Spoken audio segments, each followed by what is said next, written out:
Hello, welcome to GATE academy plus. Subject है हमारा signals and systems और topic चल रहा है हमारा जेड ट्रांसफॉर्म, जिसमें आप प्रॉपर्टीज ऑफ जेड ट्रांसफॉर्म देख रहे हैं। तो लास्ट लेक्चर तक हमने अपनी 6 प्रॉपर्टीज, डिफरेंशिएशन इन फ्रीक्वेंसी डोमेन प्रॉपर्टी तक हमने देख लिया है। अब अगर हम आगे उसको एक्सटेंड करते हुए अगर हम अपनी नेक्स्ट प्रॉपर्टी देखें, या नेक्स्ट प्रॉपर्टी से पहले अगर हम एक दो न्यूमेरिकल्स अगर सॉल्व करना चाहें, इजी न्यूमेरिकल्स हैं लेकिन इनकी आपको ज़रूरत आगे पड़ती है। कई प्रॉब्लम्स ऐसे आते हैं जिनमें ये एक पार्ट होते हैं न्यूमेरिकल के। जैसे सपोज हमने अगर एक सिग्नल डिफाइन किया x of n is equals to cos omega not n u of n। अगर आपको इस सिग्नल के लिए z ट्रांसफॉर्म की वैल्यू इवेल्युएट करनी है, ठीक है, तो x ऑफ z हमें फाइंड करना है। आप जानते हैं इस cos ओमेगा नॉट n को हम और कैसे लिख सकते हैं। cos omega not n is equals to e to the power j omega not n plus e to the power minus J omega not N divided by 2। ऐसा आप लिख सकते हैं cos ओमेगा नॉट एन को into U of N. देखिए, क्योंकि हम यहाँ पर एक बार हम सॉल्व कर चुके हैं। किस चीज़ को हम सॉल्व कर चुके हैं? A to the power N you of N. जब भी इस टाइप का राइट साइडेड सीक्वेंस होगा तो इसके लिए हम ऑलरेडी सॉल्व कर चुके हैं कि जो इसका ट्रांसफॉर्म होगा, इसके ट्रांसफॉर्म की वैल्यू क्या होगी? 1/1 minus A Z inverse with R O C mod of Z greater than mod of A. Mod of A लेने का मतलब, अगर कहीं पर ऐसा हो सकता है कि ये जो ए है ये अपने आप में अगर कॉम्प्लेक्स वैल्यू अगर मिल रही है आपको, तो मैग्नीट्यूड बस आपको कंसीडर करना है ए का, इसलिए आप mod of a word use करते हैं। तो जैसे अगर यहां से हम अगर इसको देखें, इसको आप ऐसे लिख सकते थे, that is equals to X of N. अभी हम बस सिग्नल देख रहे हैं, एक्स ऑफ एन सिग्नल की वैल्यू दैट इज 1/2 टाइम्स। अगर हम इसको बारी बारी से लिख लें, एक बार हम इसको ऐसे लिख सकते हैं e to the power j omega not n. इसको हम ऐसे भी लिख सकते हैं e to the power j omega naught to the power n times u of n. एक बार हमने यू ऑफ एन से मल्टीप्लाई कर लिया, प्लस एक बार हम और लिख सकते हैं इसके साथ e to the power minus of j omega not n to the power N you of n. ऐसा लिख सकते हैं आप इसको। इस टर्म को आपने e to the power j omega naught का पावर n लिख लिया, और ऐसे ही इसको आपने e to the power minus J omega naught का पावर n लिख लिया, ठीक है, और दोनों के साथ u ऑफ n मल्टीप्लाइड है। इस 1/2 को या तो आप दोनों के साथ रख सकते थे या फिर आपने दोनों के बाहर रख लिया। अब ये हमारा ओवरऑल सिग्नल है x ऑफ n, जिसके लिए हमें z ट्रांसफॉर्म कैलकुलेट करना है। तो आप जानते हैं लीनियरिटी प्रॉपर्टी से कि अगर कोई सिग्नल दो सिग्नल से मिलकर बन रहा है, सपोज हमने इस सिग्नल को x1 ऑफ n नाम दे दिया, इस सिग्नल को अगर हमने x2 ऑफ n नाम दे दिया, तो लीनियरिटी प्रॉपर्टी से हम इस पूरे सिग्नल के ट्रांसफॉर्म के लिए x1 ऑफ n का ट्रांसफॉर्म कैलकुलेट कर लें, x2 ऑफ n का ट्रांसफॉर्म कैलकुलेट कर लें, और दोनों को हम ऐड कर देंगे तो हमें ट्रांसफॉर्म मिल जाएगा। और ROC क्या होगी? जो दोनों के ROCs का इंटरसेक्शन होगा।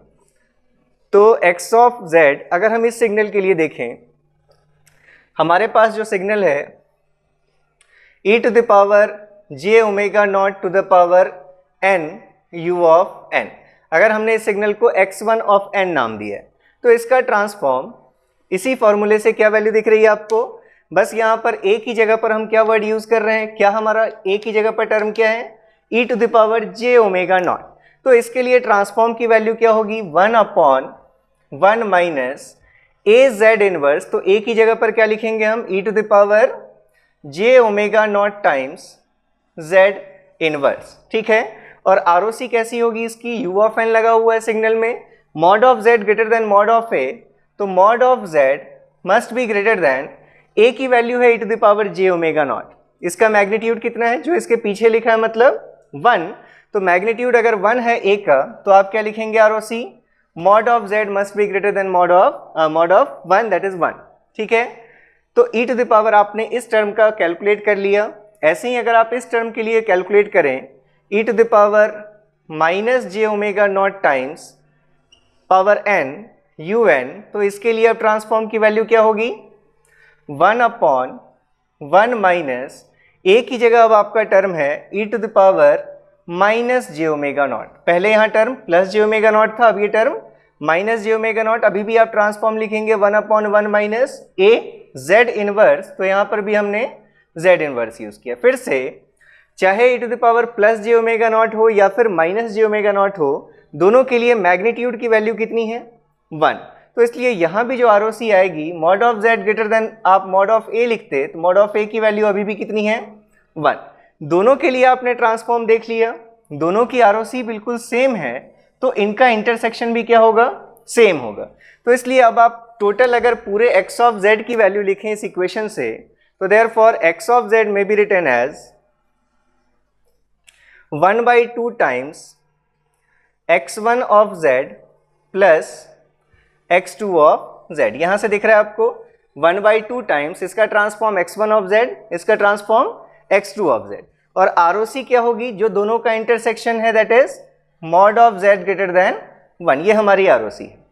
वैल्यूज पुट कर दीजिए, that is equals to 1/2 times 1/1 minus e to the power j omega not z inverse and plus 1/1 minus e to the power minus of j omega not times z inverse, और ROC की value mod of z greater than 1। ठीक है, इसको और थोड़ा solve अगर हम कर लें तो x ऑफ z अब हम लिख सकते हैं 1/2 टाइम्स एलसीएम दोनों का अगर आप देखें, दोनों टर्म्स को अगर हम मल्टीप्लाई कर लें इन दोनों टर्म्स को, तो एलसीएम हमें मिल रही है value 1 minus E to the power minus, या पहले हम प्लस लिख लें, plus J omega not times Z inverse, ठीक है, माइनस लिख सकते हैं जेड इनवर्स, फिर उसके बाद minus E to the power plus J omega not Z inverse,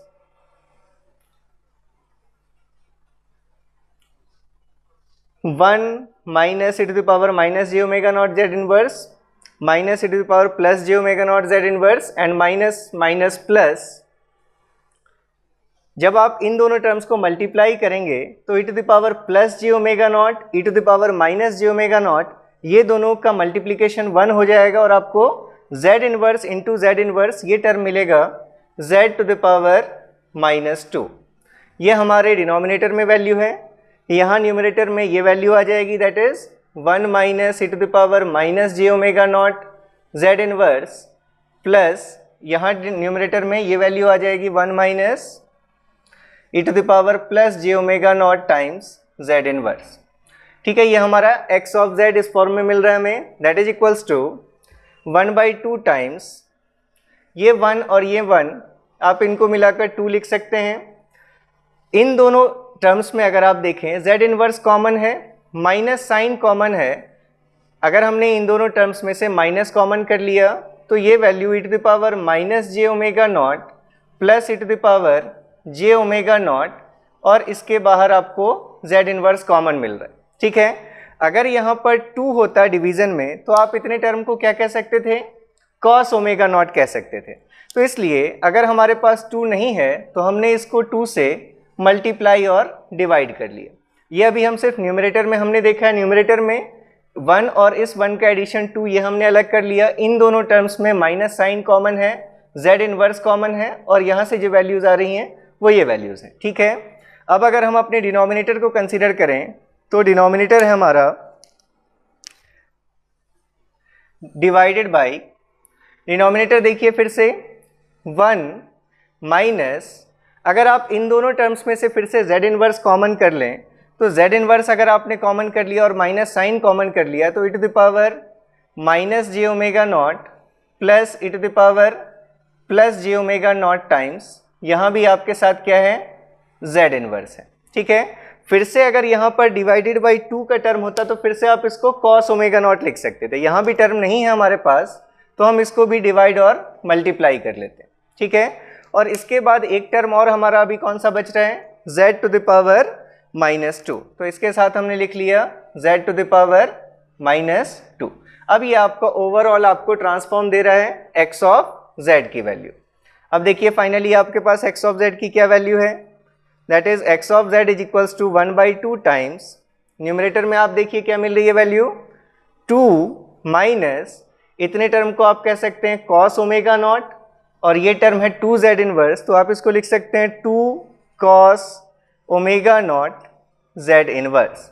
ठीक है, ये न्यूमरेटर अपॉन डिनोमिनेटर में देखिए क्या वैल्यू है 1 माइनस 2z इनवर्स टाइम्स, इसको फिर से आप लिख सकते हैं cos omega not, that is 2 cos omega not z inverse, 2 cos omega not z inverse और plus z to the power -2। तो अब यहाँ से अगर आप न्यूमरेटर में 2 कॉमन कर लें तो इस 2 से वो कैंसल्ड हो जाएगा। तो फाइनली हमारे पास रिजल्ट आ गया कि cos of omega not n u of n, इसके लिए जो ट्रांसफॉर्म की वैल्यू होगी जिसको हमने x ऑफ z के फॉर्म में फाइंड किया है, वो ट्रांसफॉर्म की वैल्यू क्या होगी? 1 minus cos omega not z inverse upon 1 minus cos omega not z inverse upon 1 minus 2 cos omega not z inverse plus z to the power -2। तो ये ट्रांसफॉर्म भी आपको ऐसा नहीं कि आप याद रखें, लेकिन अगर आप याद रखेंगे तो आपके लिए ये बेनिफिशियल है। तो ये ट्रांसफॉर्म यहाँ तक हम कैलकुलेट कर लिया हमने। बिल्कुल इसी तरह से अब आपके लिए 2 होमवर्क्स हैं कि सपोज अगर हमारे पास एक क्वेश्चन होता है x of n is equals to sine omega not n u of n, कोई चेंज नहीं आएगा, सारी चीज़। अच्छा, इसके लिए ROC की वैल्यू क्या है? Mod of z greater than mod of a, और मॉड ऑफ a की वैल्यू थी 1।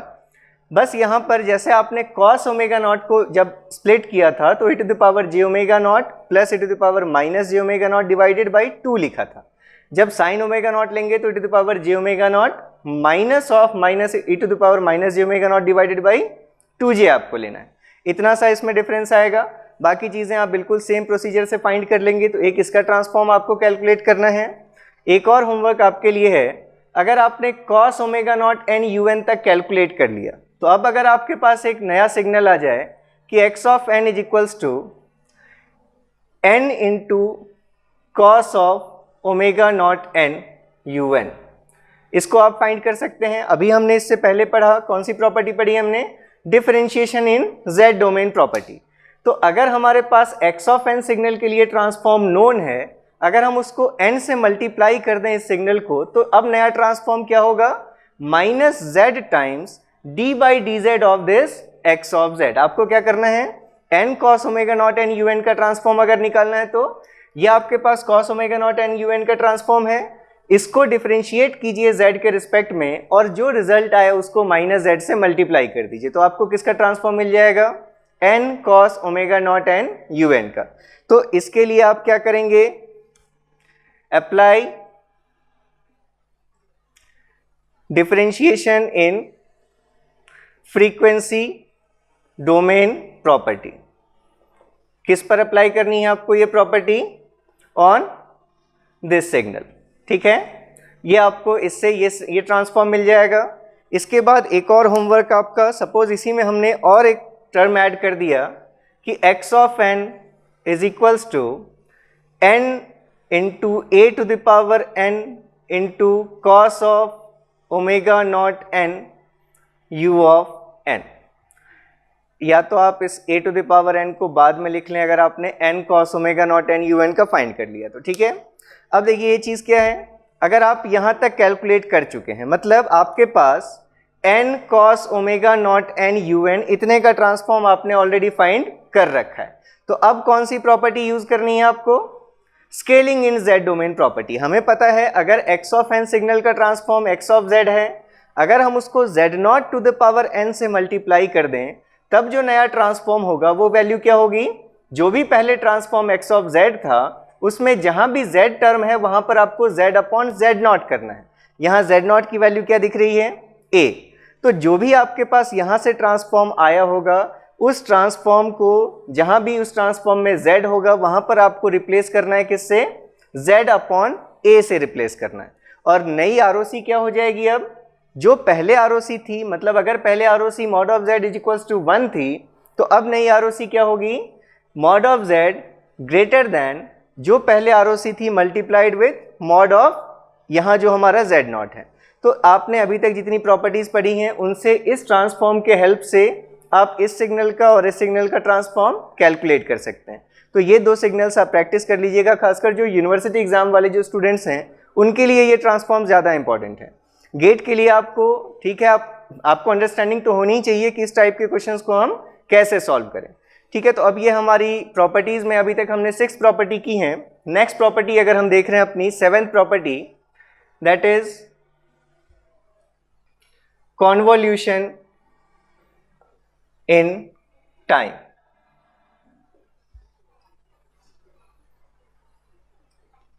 तो कॉन्वोल्यूशन इन टाइम प्रॉपर्टी बिल्कुल वैसी ही है जैसी आपने फूरियर ट्रांसफॉर्म में पढ़ी या डिस्क्रीट टाइम फूरियर ट्रांसफॉर्म में पढ़ी या लैप्लास ट्रांसफॉर्म में पढ़ा।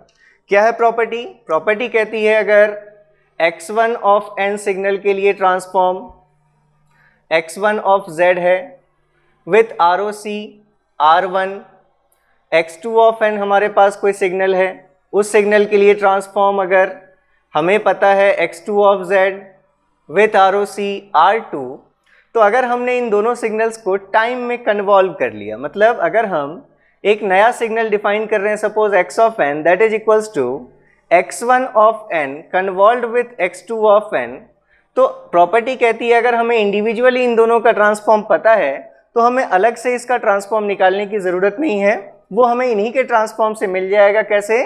Convolution in time domain is equivalent to multiplication in frequency domain, that is ये ट्रांसफॉर्म की वैल्यू डायरेक्टली आपको कैसे मिल जाएगी? x1 of z multiplied with x2 of z, और जो नई ROC होगी वो ROC क्या होगी? ROC will be R1 intersection R2, at least R1 intersection R2, जो भी हमारे पास पहले की जो दो ROCs थी उनके बीच का जो कॉमन एरिया होगा एटलीस्ट उतनी हमारी ROC आएगी। ठीक है, इसको भी आप प्रूव कर सकते हैं, आपने लैप्लास ट्रांसफॉर्म में भी देखा था, इसका प्रूफ भी देखा था आपने वहाँ, बिल्कुल वैसे ही करना है हमें। ठीक है, कर लेते हैं इसका प्रूफ हम। तो प्रॉपर्टी बिल्कुल लैप्लास ट्रांसफॉर्म की जैसी है, रीजन ऑफ कन्वर्जेंस में भी वही चीज़ आपको देखने को मिल रही है, वहाँ भी दोनों का इंटरसेक्शन था, यहाँ भी दोनों का इंटरसेक्शन है। तो सपोज अब जैसे हमारे पास अगर किसी सिग्नल x ऑफ n का ट्रांसफॉर्म हम लिखते हैं that is x of z, अगर इस सिग्नल के ट्रांसफॉर्म को हमने x ऑफ z से रिप्रेजेंट किया तो x ऑफ z की वैल्यू क्या लिखते हैं आप? Summation n is equals to minus infinity to plus infinity signal x of n into z to the power minus n। ठीक है, अब यहाँ जो हमारा सिग्नल x ऑफ n है वो किसके बराबर है? x1 of n convolved with x2 of n। हमने डिस्क्रीट टाइम कॉन्वोल्यूशन किया है, डिस्क्रीट टाइम कॉन्वोल्यूशन जब हमने किया था तो अगर हम कभी लिखते हैं x1 of n convolved with x2 of n, तो बाय डेफिनेशन इसकी वैल्यू क्या होती है? Summation k is equals to minus infinity to infinity x of k that is x1 of k x2 of n minus k। ऐसा आपने देखा है, हमने लिखा था अगर x ऑफ n को h ऑफ n के साथ कन्वॉल्व करते हैं वहाँ उस फॉर्म में हमने लिखा था x of k h of n minus k। हम पहली तीन चीज़ें आपने देखी थी कन्वॉल्यूशन में, क्या क्या करते हैं हम? पहली चीज़ बेस को चेंज करते हैं, बेस को हम n से k लेते हैं। दूसरी चीज़ एक फंक्शन को एज इट इज रखते हैं लेकिन दूसरे फंक्शन में हम एक टाइम रिवर्सल और एक शिफ्टिंग अप्लाई करते हैं। मतलब ये जो आपको n माइनस k दिख रहा है इसको आप ऐसे भी समझ सकते हैं, it is minus k plus n। मतलब यहाँ पर क्या क्या ऑपरेशंस हैं? एक टाइम रिवर्सल है और शिफ्टिंग है। ठीक है, तो अब हमारे पास अगर ये जो x ऑफ n है, इस x ऑफ n की वैल्यू कितनी है? x1 of n plus x2 of n। अगर हम ये पुट कर दें तो देयरफॉर अगर हम x1 of n convolved with x2 of n के लिए ट्रांसफॉर्म देखना चाहते हैं तो इसके लिए जो ट्रांसफॉर्म की वैल्यू होगी that will be summation n is equals to minus infinity to plus infinity signal x of n क्या हमारा x1 of n convolved with x2 of n, उसके लिए हम क्या लिख सकते हैं? Summation k is equals to minus infinity to plus infinity x1 of k x2 of n minus k। ये अभी हमने किसकी वैल्यू लिखी? ये जो इतना हमने लिखा है ये हमारा क्या लिखा है हमने? अपना सिग्नल x ऑफ n लिखा है, जो सिग्नल क्या है हमारा? x1 of n convolved with x2 of n, उसकी वैल्यू हमने इस फॉर्म में लिख ली। अब हमारे पास साथ में और क्या लिखना है हमें? z to the power minus n। ठीक है, अब अगर हम यहाँ से थोड़ा सा मॉडिफिकेशन करें कि हमारे पास ये जो वेरिएबल है n माइनस k, अगर हम इसकी जगह एक नया वेरिएबल पुट कर दें, तो अगर हमने मान लिया कि let n minus k is another variable m, अगर अब हम m के रिस्पेक्ट में बात करना चाहते हैं तो n की लिमिट्स कहाँ से कहाँ तक चेंज हो रही हैं? From minus infinity to plus infinity. तो when n tends to minus infinity then m tends to, अगर आप यहाँ माइनस इन्फिनिटी पुट कर देंगे तो उसमें से आप कुछ भी सब्ट्रैक्ट करें, वैल्यू आपकी उतनी ही रहेगी माइनस इन्फिनिटी, अगर k हमारा फाइनाइट है। ऐसे ही when n tends to plus infinity then again m tends to plus infinity. मतलब अगर हम n माइनस k वेरिएबल को एक नया वेरिएबल m पुट कर दें तो उस m के रिस्पेक्ट में जो समेशन की लिमिट्स होंगी वो इसी लिमिट्स को फॉलो करेंगी जो n की लिमिट्स थी। तो अब हम इस x1 of n convolve with x2 of n, x1 of n convolve with x2 of n signal के लिए z ट्रांसफॉर्म की वैल्यू देख सकते हैं, दैट इज समेशन, ये जो पहले समेशन था n के रिस्पेक्ट में, अब हम इसको लिख लेते हैं m के रिस्पेक्ट में from minus infinity to plus infinity. उसके बाद हमारा एक और समेशन है that is for k is equals to minus infinity to plus infinity. ये जो हमारा सिग्नल है x1 ऑफ k, इसको एज इट इज हमने रखा। x2 ऑफ, यहाँ जो वैल्यू है n माइनस k, इसको हमने डिफाइन कर दिया है इन टर्म्स ऑफ m। तो x2 of n minus k की जगह पर हमने लिख दिया m, इनटू हमें साथ में लिखना है z to the power minus n। अब यहाँ से अगर हम n की वैल्यू देखें, if n minus k is equals to m, तो यहाँ से जो हमें n की वैल्यू मिलेगी, therefore n is equals to m plus k। n की वैल्यू किसके बराबर है? m प्लस k के बराबर है। तो अब हम z to the power minus n में माइनस ऑफ n की जगह हमने लिखा m प्लस k। ठीक है, इस इक्वेशन को थोड़ा सा अगर हम रीअरेंज कर लें तो हमारे पास ये वैल्यू आ रही है that is equals to summation m is equals to minus infinity to infinity summation k is equals to minus infinity to infinity x1 of k x2 of m। इसको हम देखिए ऐसे लिख सकते हैं z to the power minus m and z to the power minus k। इसको open करके हम दो स्टेप्स में लिख सकते हैं।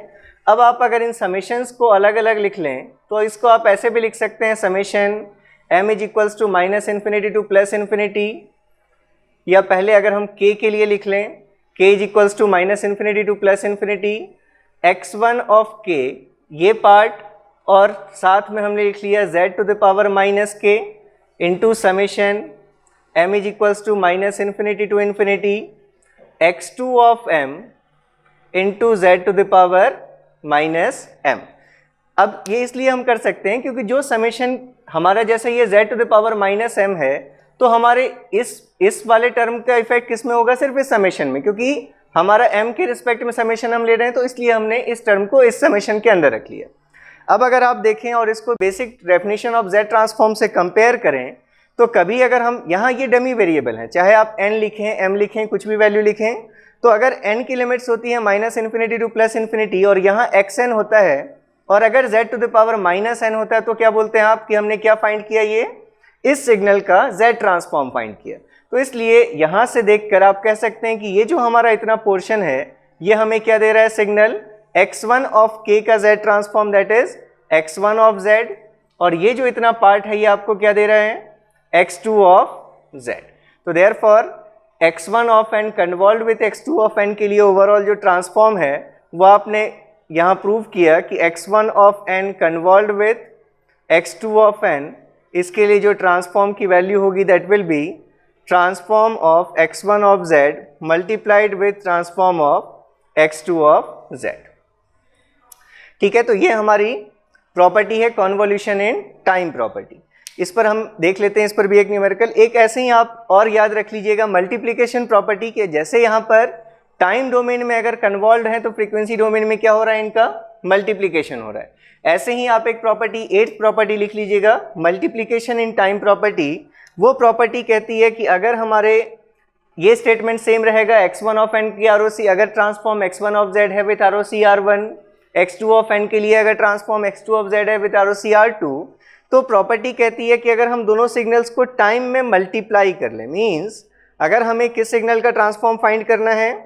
x1 of n multiplied with x2 of n, तो प्रॉपर्टी कहती है इस पूरे सिग्नल का जो ट्रांसफॉर्म होगा, जैसे आप लैप्लास में फुरियर में देखते हैं दैट इज 1/2 पाई के टर्म्स में, तो यहाँ पर जो वैल्यू है 1/2 पाई j का टर्म आएगा, और यहाँ पर आपके x1 of z convolve with x2 of z, मतलब यहाँ पर अगर हम टाइम डोमेन में मल्टीप्लाई करेंगे तो उनका फ्रीक्वेंसी डोमेन कन्वॉल्व होगा, अगर हम फ्रीक्वेंसी डोमेन में मल्टीप्लाई करेंगे तो उनका टाइम डोमेन कन्वॉल्व होगा। मतलब यहाँ पर हमने टाइम डोमेन में कन्वॉल्व किया तो फ्रीक्वेंसी, टाइम डोमेन में मल्टीप्लाई किया तो उनका फ्रीक्वेंसी डोमेन कन्वॉल्व हो रहा है। और एक टर्म क्या लेना है आपको, 1/2πj का एक टर्म लेना है।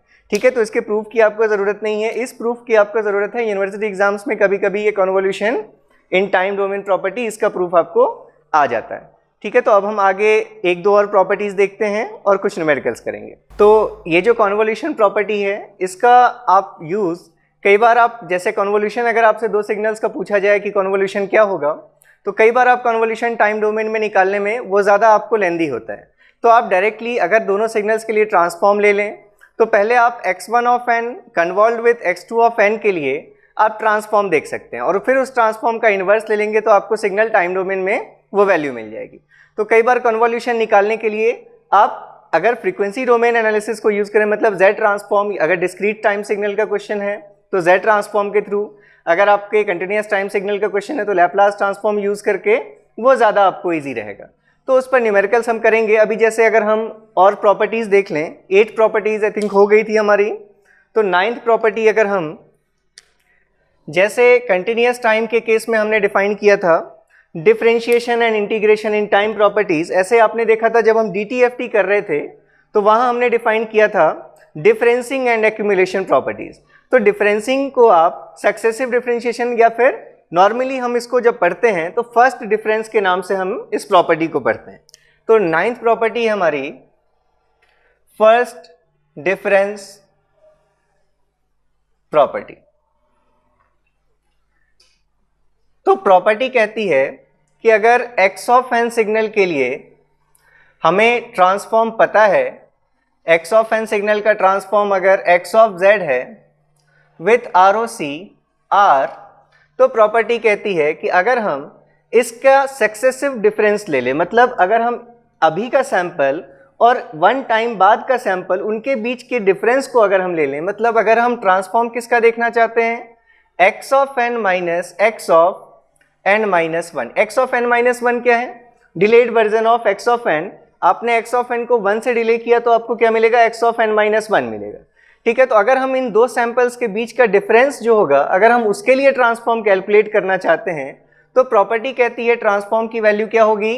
अगर ट्रांसफॉर्म पहले x ऑफ z था तो इसी ट्रांसफॉर्म में आपको एक टर्म मल्टीप्लाई करना है, that is 1 minus z inverse into जो भी पहले ट्रांसफॉर्म था x ऑफ z।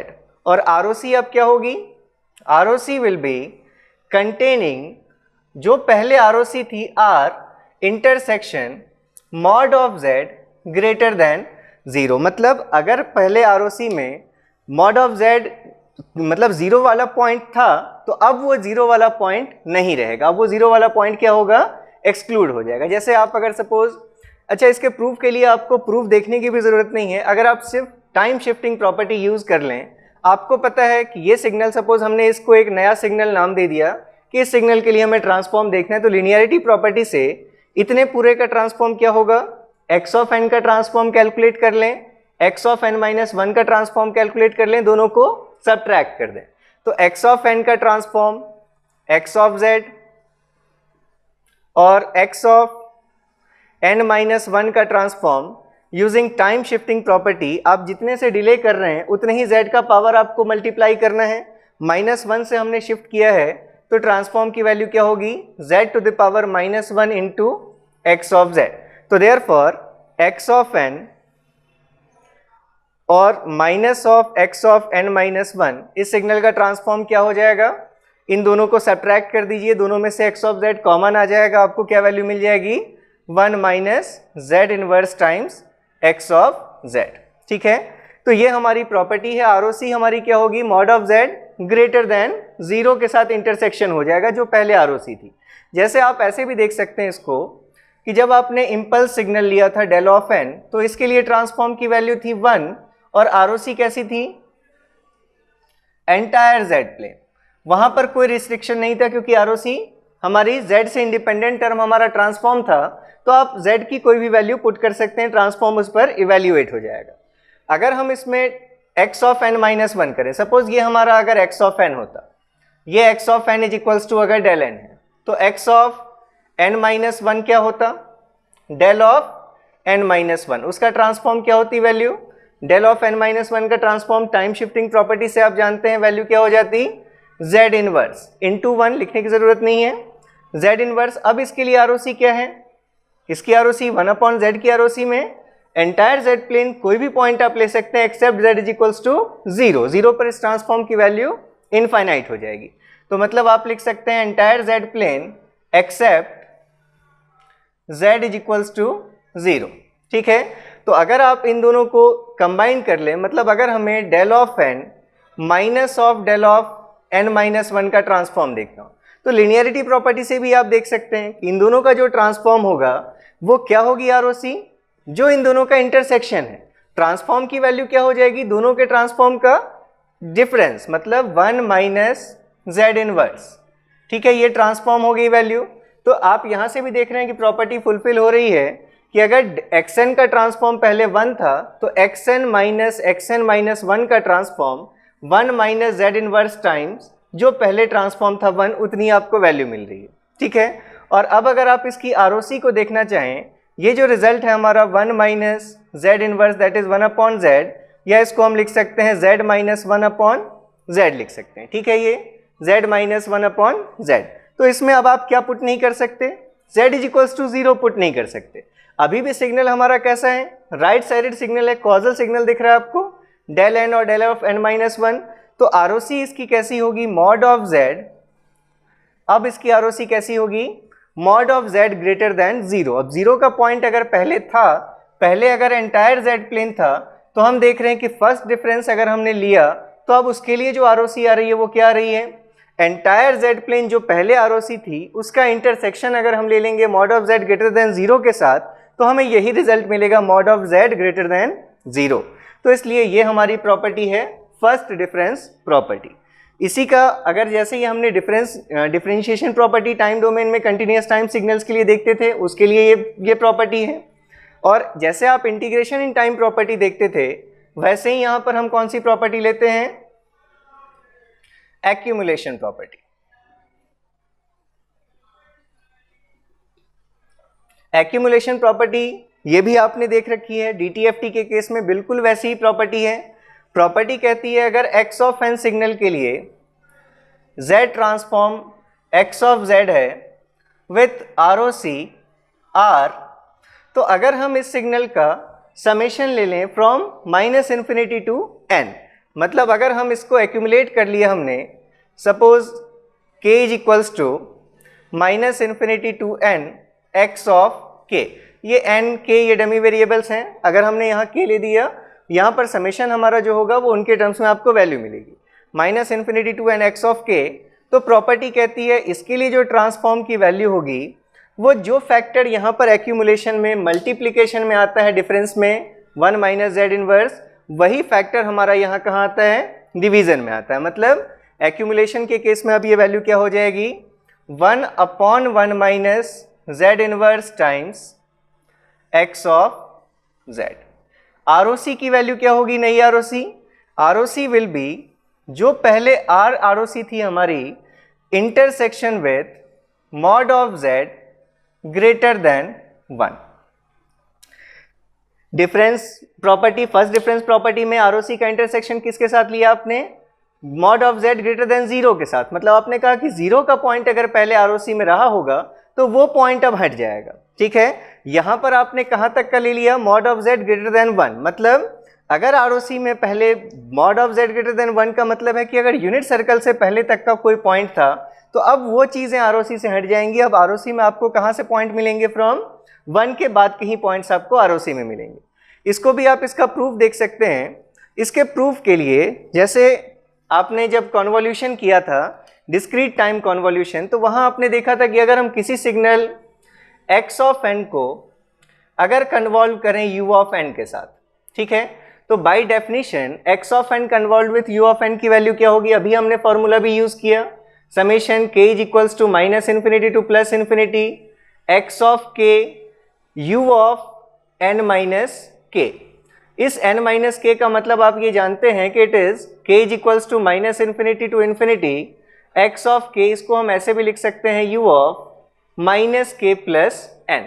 अब ये जो सिग्नल है you of minus K plus N, आपने देख रखा है दो केसेस में u of minus K plus N signal, ये हर केस में ये सिग्नल स्टार्ट होता है माइनस इन्फिनिटी से, लेकिन अगर हम ये सिग्नल ड्रॉ कर रहे हैं u ऑफ n के रिस्पेक्ट में u of minus K plus N, ये value for n less than 0 अगर आप देखें, ये दोनों ही केसेस में ये जो सिग्नल होता है u of minus K plus N, ये स्टार्ट होता है माइनस इन्फिनिटी से और ये टर्मिनेट कहाँ पर होता है, n पर। अगर हमने डिफाइन कर दिया कि n लेस देन 0 है तो वो n हमारा कहाँ दिख रहा है, हमें ओरिजिन से पहले दिख रही है वैल्यू।